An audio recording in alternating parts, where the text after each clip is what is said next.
आपके इस वीडियो के अंदर हम देखेंगे जो 1 डिग्री एल्कोहल है, 2 डिग्री एल्कोहल है और 3 डिग्री एल्कोहल है, यानी प्राथमिक एल्कोहल, द्वितीयक एल्कोहल और तृतीयक एल्कोहल, उनके अंदर अंतर स्पष्ट करेंगे। और उस अंतर को स्पष्ट करने के लिए 4 विधियां हैं। एक तो है ल्यूकास परीक्षण, और एक है विक्टर मेयर विधि, एक है एस्टरीकरण और एक है व्हील हाइड्रोजनीकरण। ये 4 विधियां हैं जिसके द्वारा 1 डिग्री एल्कोहल में, 2 डिग्री एल्कोहल में और 3 डिग्री एल्कोहल में अंतर स्पष्ट किया जाता है। विक्टर मेयर विधि और ल्यूकास परीक्षण ये 12वीं क्लास के लिए ही ना, बीएससी फाइनल ईयर के लिए भी मोस्ट टॉपिक है ऑर्गेनिक केमिस्ट्री के। और विक्टर मेयर विधि अब की बार 2017-21 के अंदर आने के पूरे चांसेज हैं 2021 में विक्टर मेयर विधि के। ल्यूकास परीक्षण भी मोस्ट रिएक्शन, दोनों ये विधियां हैं जो मोस्ट है बीएससी फाइनल वालों के लिए भी और 12th वालों के लिए भी। दोनों को रिएक्शन को समझा रहा हूं। इसमें अंतर स्पष्ट करना है कि 1 डिग्री एल्कोहल क्या प्रोडक्ट देता है, 2 डिग्री एल्कोहल क्या प्रोडक्ट देता है और 3 डिग्री एल्कोहल है जो प्रोडक्ट के रूप में क्या देता है। उसके आधार पर हम इनमें अंतर स्पष्ट देखेंगे। तो नेक्स्ट वाइज देखिएगा। फर्स्ट में देखिए 1 डिग्री, 2 डिग्री, 3 डिग्री एल्कोहल में अंतर, जिसकी निम्न विधियां हैं। अब पहली विधि है इसके अंदर ल्यूकास परीक्षण। कौन सी विधि है? ल्यूकास परीक्षण। तो ल्यूकास परीक्षण के अंदर देखो 3 पदों में विधि संपन्न होती है। ल्यूकास परीक्षण है जो 3 पदों में संपन्न होती है। 3 डिग्री एल्कोहल लेते हैं, 2 डिग्री एल्कोहल लेते हैं और 1 डिग्री एल्कोहल लेते हैं। तो सबसे पहले लेते हैं 3 डिग्री एल्कोहल। तो 3 डिग्री एल्कोहल का आपको सूत्र पता है कि OH समूह जिस कार्बन से जुड़ता है उस कार्बन से 3 कार्बन जुड़े होने चाहिए या 3 एल्किल समूह जुड़े होने चाहिए। तो क्या बन गया? 3 डिग्री एल्कोहल। 3 डिग्री एल्कोहल यानी जिस कार्बन से OH समूह जुड़ा हुआ है उस कार्बन से 3 कार्बन जुड़े होने चाहिए, तब क्या बनता है? 3 डिग्री एल्कोहल। तो 3 डिग्री एल्कोहल है जिसकी अभिक्रिया शुष्क ZnCl2 प्लस सांद्र HCl की उपस्थिति में या के साथ अभिक्रिया करवाते हैं तो एविलैक क्लोराइड प्राप्त होता है और H2O का निष्कासन होता है, यानी निर्जलीकरण की अभिक्रिया होती है। क्या होता है? निर्जलीकरण की अभिक्रिया होती है। यहाँ पर देखिए तीनों एल्किल समूह ऐसे कैसे अपनी जगह पर जुड़े हुए हैं, कार्बन भी अपनी जगह पर ऐसे कैसे है। यहाँ पर जो OH समूह है, ये जो OH समूह है, ये जो OH समूह हाइड्रोजन के साथ मिलकर बाहर निकल जाता है। किसके साथ? हाइड्रोजन के साथ मिलकर बाहर निकल जाता है और H2O क्या हो जाता है? निष्कासन। H2O क्या हो जाएगा? निष्कासन। यहाँ पर क्या रह गया? Cl यहाँ पर जुड़ जाएगा। Cl यहाँ पर जुड़ जाएगा, क्या बन जाएगा? एविलैक क्लोराइड। तो 3 डिग्री एल्कोहल का जब हम शुष्क सांद्र HCl और ZnCl2 लेकर अभिक्रिया करवाते हैं तो हमें उत्पाद के रूप में एविलैक क्लोराइड प्राप्त होता है। ये 3 डिग्री एल्कोहल की आइडेंटिफाई है। 3 डिग्री एल्कोहल की आइडेंटिफाई है।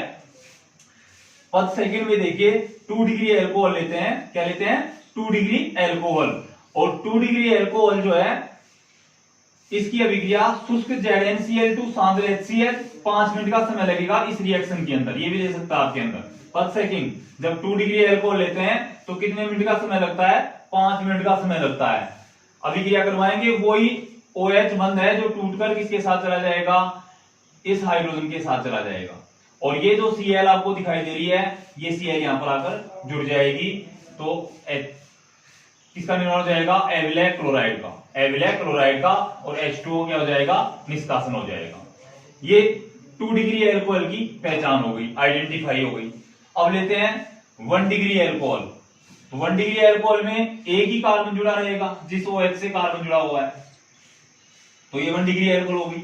इसकी अभिक्रिया शुष्क ZnCl2 सांद्र HCl की उपस्थिति में करवाते हैं तो कोई रिएक्शन नहीं होती, तो हम समझ जाते हैं कि ये 1 डिग्री एल्कोहल है। अगर कोई अभिक्रिया नहीं होती तो क्या जानते हैं कि कोई रिएक्शन नहीं हो रही। अब हम अंतर स्पष्ट कैसे करेंगे? देखो सबसे पहले जब 3 डिग्री एल्कोहल लेते हैं और अभिक्रिया करवाते हैं तो अभिक्रिया तीव्र गति से होती है और एविलैक क्लोराइड प्राप्त हो जाता है। जब 2 डिग्री एल्कोहल लेते हैं और अभिक्रिया करवाते हैं तो अभिक्रिया में 5 मिनट का समय लगता है और एविलैक क्लोराइड प्राप्त होता है। H2O का दोनों में निष्कासन होगा। लेकिन जब 1 डिग्री एल्कोहल लेते हैं तो अभिक्रिया नहीं होती। तो तीनों में अंतर स्पष्ट हो गया। 3 डिग्री एल्कोहल, 2 डिग्री एल्कोहल और 1 डिग्री एल्कोहल, तीनों में अंतर स्पष्ट हो गया। ये तो हो गया आपका ल्यूकास परीक्षण। क्या हो गया? ये ल्यूकास परीक्षण। अब देखिए विक्टर मेयर विधि। विक्टर मेयर विधि इसकी एक सारणी बना लीजिए आप। क्या बना लेते हैं? इसकी एक सारणी बना लेते हैं, और सारणी के अनुसार सबसे पहले प्राथमिक अल्कोहल, द्वितीयक अल्कोहल, तृतीयक अल्कोहल, या आप कह सकते हैं 1 degree alcohol, 2 degree alcohol, 3 degree alcohol, ये भी कह सकते हैं। तो सबसे पहले देखिए एक ही चीज को समझेंगे हम, एक रिएक्शन को। प्राथमिक अल्कोहल लेते हैं, नहीं 1 डिग्री अल्कोहल, तो 1 डिग्री अल्कोहल का सूत्र RCH2OH, RCH2OH। RCH2OH की फास्फोरस और डाइआयोडीन, डाइआयोडीन के साथ अभिक्रिया करवाते हैं, फास्फोरस और डाइआयोडीन के साथ। तो आयोडीन है जो इसके साथ जुड़ जाता है, और OH समूह का क्या हो जाता है? निष्कासन हो जाता है। OH समूह का क्या निष्कासन हो जाता है? निष्कासन हो जाता है। तो क्या बन जाता है हमारे पास? RCH2I, RCH2I, यानी हमारे पास क्या प्राप्त हो गया? एल्किल समूह। क्या प्राप्त हो गया? Alkyl halide, alkyl halide. अब इस एल्किल हैलाइड की अभिक्रिया कराते हैं AgNO2 के साथ, सिल्वर नाइट्रेट के साथ। किसके साथ करवा रहे हैं? सिल्वर नाइट्रेट के साथ। तो जब सिल्वर नाइट्रेट के साथ करवाते हैं तो AgI का निष्कासन हो जाता है, सिल्वर और आयोडीन, AgI का निष्कासन, और NO2 इसके साथ जुड़ जाता है, यानी RCH2NO2, RCH2NO2, यानी नाइट्रो एल्केन। क्या प्राप्त होगा हमें? Nitro alkene. अब नाइट्रो एल्केन की अभिक्रिया किसके साथ करवा रहे हैं? नाइट्रस अम्ल के साथ, HNO2 के साथ अभिक्रिया करवाते हैं। किसके साथ करवाते हैं? HNO2 के साथ अभिक्रिया करवाते हैं। तो जब इसकी अभिक्रिया HNO2 के साथ करवाते हैं तो हमें प्राप्त होता है नाइट्रोलिक अम्ल। देखो एल्किल समूह ऐसे कैसे है, कार्बन ऐसे कैसे ले लिया हमने, उसके बाद NO2 ऐसे कैसे है, 2 हाइड्रोजन यहां पर है, इनको ऐसे छोड़ दो दोनों हाइड्रोजन को, नाइट्रोजन है, नाइट्रोजन ये ले लिया, OH यहां से हाइड्रोजन और ये ऑक्सीजन OH, बाकी का क्या हो जाएगा? निष्कासन, जो बच गए H2 के रूप में क्या हो जाएगा? निष्कासन, -H2। ये क्या प्राप्त हो गया हमारे पास? नाइट्रोलिक अम्ल। क्या हो गया? नाइट्रोलिक अम्ल। अब नाइट्रोलिक अम्ल को क्षारीय माध्यम में डालिए, तो क्षारीय माध्यम क्या है? NaOH। क्षारीय माध्यम क्या है? NaOH। तो जब क्षारीय माध्यम में डालते हैं तो लाल रंग प्राप्त होता है, यानी लाल रंग का विलयन प्राप्त होता है। तो लाल रंग का विलयन प्राप्त होता है तो हम समझ जाते हैं कि ये क्या है? 1 डिग्री अल्कोहल। अगर ये सारी रिएक्शन हम दोहराते हैं और लाल रंग का विलयन प्राप्त होता है तो 1 डिग्री अल्कोहल होगा, और अगर नीले रंग का विलयन प्राप्त होता है तो 2 डिग्री अल्कोहल होगा, और रंगहीन विलयन प्राप्त हुआ है तो 3 डिग्री अल्कोहल होगा। क्या? सबसे पहले 1 डिग्री अल्कोहल की अभिक्रिया करवाते हैं तो क्या प्राप्त होगा? लाल रंग। 2 डिग्री की करवाते हैं तो नीला रंग, और रंगहीन विलयन प्राप्त हो तो 3 डिग्री अल्कोहल। अब देखिए 2 डिग्री अल्कोहल, तो 2 डिग्री अल्कोहल ले लेते हैं, 2 एल्केन समूह जुड़े हुए हैं, OH समूह जुड़ा हुआ है यहां पर। उसी प्रकार से जैसे यहां पर हमने रिएक्शन करवाई है सबसे, उसी प्रकार से रिएक्शन करवाएंगे सब में सेम। ऐसे कैसे? फास्फोरस प्लस I2 तो आयोडीन जुड़ जाएगा, एल्किल समूह ऐसे कैसे रहेंगे? आयोडीन जुड़ गया, क्या बन गया ये? Alkyl halide. फिर इसकी अभिक्रिया किसके साथ करवाई? सिल्वर नाइट्रेट के साथ, AgNO2 के साथ। AgNO2 के साथ अभिक्रिया करवाई तो AgI बाहर आ गया, NO2 इसके साथ जुड़ गया। फिर HNO2 के साथ अभिक्रिया करवाई तो स्यूडो नाइट्राइल प्राप्त हो गया, स्यूडो नाइट्राइल। 2 एल्किल समूह ऐसे कैसे? कार्बन ऐसे कैसे जुड़ा हुआ है? NO, NO2 नहीं NO, बाकी NO नीचे की तरफ और आ जाएगा, ये NO है जो नीचे की तरफ और जुड़ जाएगा। ये क्या बन गया? Pseudo nitrile. फिर से क्षारीय माध्यम में डालेंगे NaOH के, तो कौन सा रंग प्राप्त हो रहा है? नीला रंग, नीले रंग का विलयन। तो नीला रंग प्राप्त हो रहा है, इसका मतलब क्या है? 2 डिग्री अल्कोहल, यानी द्वितीयक अल्कोहल। 3 डिग्री अल्कोहल यानी तृतीयक अल्कोहल। तृतीयक अल्कोहल में 3 एल्किल समूह जुड़े हुए हैं, OH जुड़ा हुआ है। इसकी अभिक्रिया भी फास्फोरस प्लस I2 तो एल्किल हैलाइड, एल्किल हैलाइड प्राप्त हो गया, I जुड़ गया इससे। फिर इसकी अभिक्रिया AgNO2 के साथ करवाएंगे तो NO2 है जो इसके साथ जुड़ जाएगा, AgI का क्या हो जाएगा? निष्कासन हो जाएगा, AgI है जो बाहर निकल जाएगा। क्या प्राप्त हो गया? ये एल्केन नाइट्रेट, या हम ये कह सकते हैं नाइट्रो एल्केन, नाइट्रो एल्केन। इसके अभिक्रिया किसके साथ करवा रहे हैं? नाइट्रस अम्ल के साथ। सब में वो सेम रिएक्शन ले रहे हैं, phosphorus plus I2, phosphorus plus I2, phosphorus plus I2, AgNO2, AgNO2, और यहां पर भी AgNO2, यहां पर HNO2, HNO2, HNO2, सब में सेम रिएक्शन करवा रहे हैं। जब इसे HNO2 के साथ अभिक्रिया करवाते हैं तो कोई प्रोडक्ट प्राप्त नहीं होता, कोई भी प्रोडक्ट यहां पर प्राप्त नहीं होता। और जब प्रोडक्ट प्राप्त नहीं होगा और जो अवक्षेप प्राप्त हो रहा है उसको क्षारीय माध्यम में लेते हैं NaOH के साथ, तो रंगहीन विलयन प्राप्त होता है। कौन सा विलयन प्राप्त होता है? रंगहीन विलयन प्राप्त होता है। तो रंगहीन विलयन प्राप्त होगा तो कौन सा एल्कोहल होगा? ये 3 डिग्री एल्कोहल। तो इससे आइडेंटिफाई हो गई 1 डिग्री एल्कोहल की, 2 डिग्री एल्कोहल की और 3 डिग्री एल्कोहल की। ध्यान दीजिए, अगर 1 डिग्री एल्कोहल है, 1 डिग्री एल्कोहल है तो लाल रंग प्राप्त होगा, 2 डिग्री एल्कोहल है तो नीला रंग प्राप्त होगा, 3 डिग्री एल्कोहल है तो रंगहीन विलयन प्राप्त होगा। विक्टर मेयर विधि ये होती है।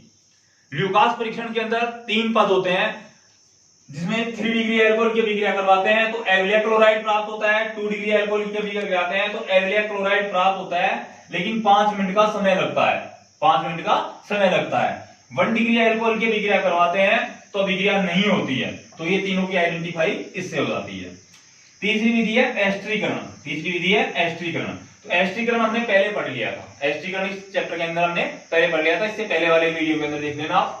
तो उसके अंदर एल्कोहल के प्रतिक्रियाशीलता का जो क्रम होता है एस्टरीकरण का, वो सबसे ज्यादा 1 डिग्री एल्कोहल का होता है, उसके बाद 2 डिग्री और सबसे कम होता है 3 डिग्री एल्कोहल का। सबसे कम 3 डिग्री एल्कोहल का। चौथी विधि है विहाइड्रोजनीकरण। विहाइड्रोजनीकरण। तो विहाइड्रोजनीकरण में क्या होता है मैं आपको बता दूं, आपने पहले पढ़ भी अभिक्रिया ये, लेकिन फिर भी बता देता हूं इसके बारे में मैं, कि जो एल्कोहल की जो वाष्प होती है, एल्कोहल की जो वाष्प होती है उसको 573 केल्विन ताप पर प्रवाहित करते हैं। 573 केल्विन ताप पर प्रवाहित करते हैं। तो 1 डिग्री एल्कोहल को प्रवाहित करेंगे तो एल्डिहाइड प्राप्त होता है। अगर 2 डिग्री एल्कोहल को प्रवाहित करेंगे तो कीटोन प्राप्त होगा, और 3 डिग्री एल्कोहल को प्रवाहित करेंगे तो एल्कीन प्राप्त होगी। ये हमें याद रखना है। विहाइड्रोजनीकरण में क्या होता है कि एल्कोहल की वाष्प को 573 केल्विन तापमान पर, 573 केल्विन तापमान पर कॉपर चूर्ण की उपस्थिति में प्रवाहित करते हैं। कॉपर चूर्ण की उपस्थिति में प्रवाहित करते हैं। अगर 1 डिग्री एल्कोहल को प्रवाहित करते हैं तो हमें क्या प्राप्त होगा? एल्डिहाइड। और यदि 2 डिग्री एल्कोहल को प्रवाहित करते हैं तो हमें क्या प्राप्त होगा? कीटोन। और यदि 3 डिग्री एल्कोहल को प्रवाहित करते हैं तो हमें क्या प्राप्त होगा? एल्कीन। क्या प्राप्त होगा? एल्कीन। ये विधियां हैं चारों जो किसमें डिफरेंस उत्पन्न करती हैं? 1 डिग्री, 2 डिग्री और 3 डिग्री एल्कोहल में डिफरेंस उत्पन्न करती हैं। इसके बाद में इस चैप्टर में आपके टॉपिक आता है जो औद्योगिक महत्व के एल्कोहल हैं, जैसे मेथेनॉल है। तो मेथेनॉल के बारे में, गुणधर्म के बारे में पढ़ेंगे। तो मेथेनॉल को लकड़ी के भंजक आसवन से प्राप्त किया जाता है, जिसका सूत्र CH3OH होता है, जिसे कास्ट स्पिरिट भी कहा जाता है। कास्ट स्पिरिट भी कहा जाता है। सूत्र क्या होता है? CH3OH मेथेनॉल को। और मेथेनॉल की अधिक मात्रा या थोड़ा सा सेवन करने से या तो व्यक्ति में अंधापन आ जाता है या उसकी मृत्यु भी हो जाती है मेथेनॉल की। एथेनॉल से सिर्फ बेहोशी उत्पन्न होती है, नशा होता है, लेकिन मेथेनॉल की थोड़ी सी मात्रा लेने पर या तो व्यक्ति में अंधापन आ जाता है या फिर उसकी मृत्यु भी हो सकती है मेथेनॉल से। एथेनॉल एक्सपायर होकर मेथेनॉल में चेंज हो जाता है। एथेनॉल है जो एक्सपायर होकर मेथेनॉल में चेंज हो जाता है। इसके अलावा कोबाल्ट और H2 के मिश्रण को, यानी CO और H2 के मिश्रण को 573 केल्विन तापमान या 200 ATM दाब पर जब गर्म करते हैं तो मेथेनॉल की प्राप्ति होती है। मेथेनॉल का प्राप्त होता है जब CO कार्बोनिल यौगिक और H2 को 573 केल्विन तापमान पर गर्म करते हैं तो क्या प्राप्त होता है? हमें मेथेनॉल प्राप्त होता है। उसके बाद में मेथेनॉल के गुणधर्म है कि रंगीन द्रव होता है, जल में घुलनशील होता है, इसका जो क्वथनांक होता है वो 337.8 केल्विन होता है।